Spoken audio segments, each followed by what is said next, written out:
साबिक अमरीकी फौजी ने न्यू ओलियंस शहर में हुजूम पर गाड़ी चढ़ा दी। 15 अफराद हलाक हो गए। शनाख्त शमसुद्दीन जब्बार के नाम से हुई। गाड़ी से दाइश का झंडा बरामद कर लिया गया।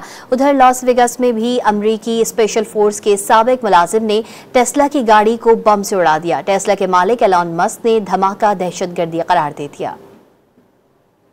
अमरीकी शहर न्यू ऑरलिन्स में ड्राइवर ने गाड़ी से कुचलकर 15 अफराद को मौत के घाट उतार दिया। कार सवार ने गाड़ी हुजूम पर चढ़ाने के बाद फायरिंग भी की, जिसके नतीजे में 2 पुलिस एहलकार जख्मी हुए। पुलिस की जवाबी फायरिंग में कार सवार हलाक हो गया।